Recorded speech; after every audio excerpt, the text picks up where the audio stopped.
Hello दोस्तों, स्वागत है आपका मज़ेदार वीडियो में। आज मैं आपके लिए लेकर आया हूँ एक American sports comedy movie she is the man को, जो कि साल 2006 में रिलीज़ हुई थी। इस मूवी में कहानी है कि एक लड़की जिसको फुटबॉल से प्यार है और इस प्यार को कायम रखने के लिए वो क्या क्या चैलेंजेस का सामना करती है और उसे क्या क्या झेलना पड़ता है। तो चलिए शुरू करते हैं बिना किसी देरी के। मूवी के स्टार्ट में हमें वॉयला नाम की एक लड़की दिखाई जाती है जिसे फुटबॉल बेहद पसंद है और वो फुटबॉल खेलने में काफ़ी अच्छी भी है, लेकिन उसकी पूरी टीम को स्कूल से निकाल दिया जाता है क्योंकि उसकी टीम में सारे प्लेयर्स इतना अच्छा फुटबॉल नहीं खेल पाते थे। उसके बाद वॉयला अपने कोच से बात करती है और उन्हें बताती है कि फ़ुटबॉल में मैं बहुत ही अच्छी हूँ, प्लीज़ आप मुझे लड़कों की टीम में ले लीजिए। ये सुनकर कोच उससे कहता है कि लड़कियाँ कभी भी लड़कों जितना अच्छा फुटबॉल नहीं खेल सकती। इसी दौरान लड़कों की फ़ुटबॉल टीम के प्लेयर्स भी वहाँ पर आ जाते हैं, जिसमें वॉयला का बॉयफ्रेंड जस्टिन भी शामिल है। जस्टिन भी कोच से कहता है कि लड़कियां कभी भी लड़कों से अच्छा फुटबॉल नहीं खेल सकती। ये बात सुनकर वॉयला भड़क जाती है और वहीं पर जस्टिन से ब्रेकअप कर लेती है। फिर वो अपने घर चली आती है, जहाँ पर उसका भाई सेबेस्टियन मिलता है। उसके भाई को म्यूज़िक का बहुत शौक है और वो एक बैंड में भी काम करता है। फिर सेबेस्टियन वॉयला से कहता है कि मैं लंदन जा रहा हूँ क्योंकि हमारे बैंड को लंदन में परफॉर्म करने का चांस मिला है। सेबेस्टियन बिना अपने पेरेंट्स के परमिशन के ही लंदन जा रहा है क्योंकि उसे पता है कि अगर उसने पेरेंट्स से पूछा तो उसे परमिशन नहीं मिलेगी। वॉयला उससे कहती है कि तुम इस तरह नहीं जा सकते क्योंकि तुम्हें क्लासेस अटेंड करने होंगे। पिछले स्कूल से भी तुम्हें इसीलिए निकाला गया था क्योंकि वहाँ पर तुमने बहुत बंक किए थे। सेबेस्टियन इस पर कहता है कि प्लीज़ मेरी मम्मी बनकर स्कूल में चली जाओ और सबको बता दो कि मैं बहुत ही बीमार हूँ और स्कूल पर नहीं आ सकता। ये कहकर सेबेस्टियन वहाँ से चला जाता है। फिर वॉयला सोचती है कि मैं भी अपनी फ़ुटबॉल टीम के लिए खेलूँगी। तभी उसे एक आइडिया आता है। वो अपने फैशन डिज़ाइनर पॉल को जाके कहती है कि मुझे सेबेस्टियन जैसा बना दो। फिर पॉल उसका मेकओवर करता है और सेबेस्टियन की तरह उसे बना दे। उसके बाद वॉयला सेबेस्टियन बनकर स्कूल आती है। जाने के बाद ही वॉयला को ये रियलाइज़ होता है कि इतना भी अच्छा आइडिया नहीं है और वो नर्वस हो जाती है, लेकिन पॉल इसे मोटिवेट करके अंदर भेज देता है। फिर वो स्कूल में चली जाती है। बॉयज़ हॉस्टल के अंदर का माहौल देखकर वो और भी ज़्यादा नर्वस हो जाती है। फिर वो अपने रूम में जाती है, जहाँ पर उसकी मुलाकात उसके रूम में ड्यूक से होती है। इसके कुछ देर बाद वॉयला सभी लड़कों के साथ फुटबॉल खेलने के लिए जाती है। वहाँ पर वॉयला प्रैक्टिस के दौरान अच्छा परफॉर्म नहीं कर पाती है। इसके बाद उनके कोच सभी स्टूडेंट्स को दो टीम में बांट देते हैं, good players, very good players. Voila को गुड प्लेयर्स की टीम में शामिल किया जाता है, जिससे वो नाखुश हो जाती है। यहाँ पर वॉयला को रियलाइज़ होता है कि वो इतना भी अच्छा फुटबॉल नहीं खेल पाती है जितना वो सोचती है। प्रैक्टिस के बाद सभी लड़के फ्रेश होने के लिए बाथरूम में चले जाते हैं, जहाँ पर वॉयला को ये समझ में नहीं आता कि वो क्या करेगी क्योंकि वो सबके सामने कपड़े नहीं उतार सकती। तभी उनके कोच वहाँ पर आते हैं और कहते हैं कि तुम्हें प्रिंसिपल सर बुला रहे हैं। फिर वॉयला प्रिंसिपल के पास चली जाती है। उस रात डिनर के दौरान वॉयला काफ़ी लड़कों से दोस्ती करने की कोशिश करती है, लेकिन उसकी बोरिंग बातें सुनकर सभी लड़के उसे अवॉइड कर देते हैं। फिर वॉयला पॉल को ये बताती है कि सभी लड़के मुझे अवॉइड कर रहे हैं। फिर पॉल को एक आइडिया आता है और वो कहता है कि मैं कुछ लड़कियों को जानता हूँ जो तुम्हारी पॉपुलैरिटी बढ़ाने में हेल्प करेंगी। अगले दिन कैंटीन में वॉयला से मिलने के लिए लड़कियाँ आती है और उसके साथ चिपकती है और बातें करती है। ये देखकर सभी लड़के समझ जाते हैं कि सेबेस्टियन तो बहुत ही कूल है। इसी दौरान सेबेस्टियन की रियल गर्लफ्रेंड मोनिक भी वहाँ पर आ जाती है। वॉयला जानती थी कि अगर मोनिक ने उसे देख लिया तो वो समझ जाएगी कि ये रियल सेबेस्टियन नहीं है।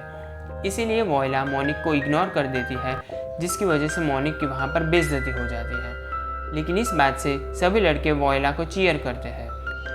अगले दिन लैब में टीचर उन सबके पार्टनर्स को चुनते हैं, जहाँ पर वॉयला की पार्टनर बनती है ओलिविया नाम की एक खूबसूरत लड़की। वॉयला का रूममेट ड्यूक उसे देखते ही पसंद करने लगता है।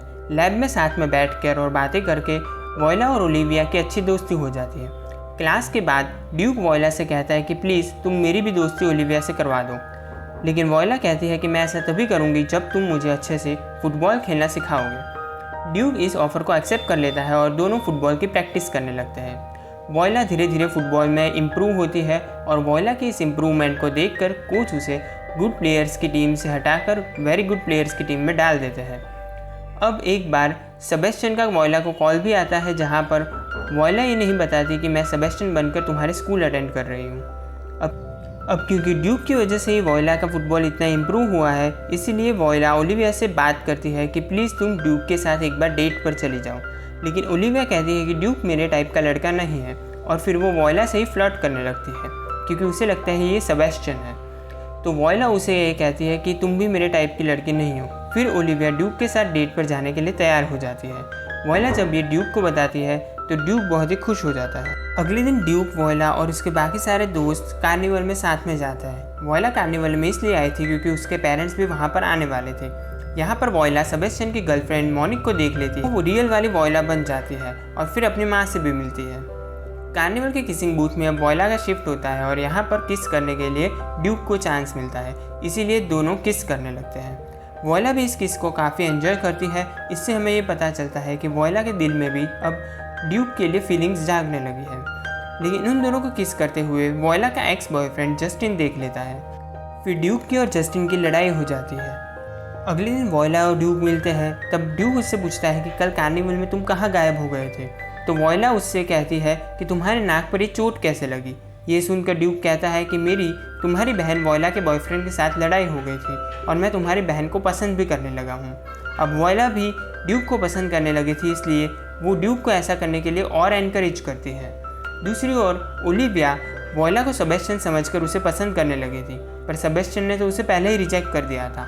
इसीलिए ओलिविया के फ्रेंड्स उसे कहते हैं कि तुम्हें सेबेस्टियन को पाने के लिए उसे जलाना पड़ेगा। ओलिविया ऐसा ही करती है और वोयला और ड्यूक को साथ में लेकर डेट पर जाती है। यहाँ पर वो सेबेस्टियन को जलाने के लिए ड्यूक से चिपक कर बातें करती है। लेकिन यहाँ पर वोयला को जलन हो रही है ड्यूक को लेकर, ना कि ओलिविया को लेकर, क्योंकि वो ड्यूक को पसंद करने लगी थी। फिर स्कूल का एक लड़का प्रिंसिपल से कहता है कि मुझे शक है सेबेस्टियन लड़का नहीं लड़की है, क्योंकि वो हमेशा ज़्यादा कपड़े पहनता है और कभी भी हम सबके साथ में नहीं नहाता है। फिर रियल सेबेस्टियन एक दिन पहले ही लंदन से वापस आ जाता है और इसके बारे में वोयला को कोई भी आइडिया नहीं था। इसके बाद ओलिविया सेबेस्टियन को देखते ही उससे किस करने लगती है। ऊपर खड़ा ड्यूक जब ये सब देखता है तो वो बहुत ही गुस्सा हो जाता है क्योंकि ओलिविया उसकी गर्लफ्रेंड है। फिर जब वोयला रूम में आती है तो उसे सेबेस्टियन समझकर ड्यूक उससे लड़ने लगता है और उसे वो अपने रूम से भी निकाल देता है। वोयला को समझ में नहीं आ रहा है कि ये सब चल क्या रहा है। उसी रात रियल सेबेस्टियन अपने रूम में आ जाता है और वहीं पर सो जाता है।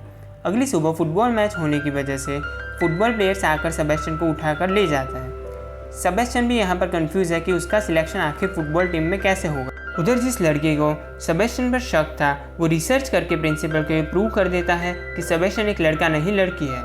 दूसरी ओर वोयला की नींद जब खुलती है तो वो जल्दी से तैयार होकर ग्राउंड पर चली जाती है। वहाँ पर वो देखती है कि उसकी जगह पर उसका भाई मैच खेल रहा है और वो बहुत ही बुरी तरीके से मैच खेल रहा है, जिसकी वजह से पूरी टीम मैच हार रही थी। इस मैच को देखने के लिए सेबेस्टियन के मॉम डैड भी वहाँ पर आए हुए थे।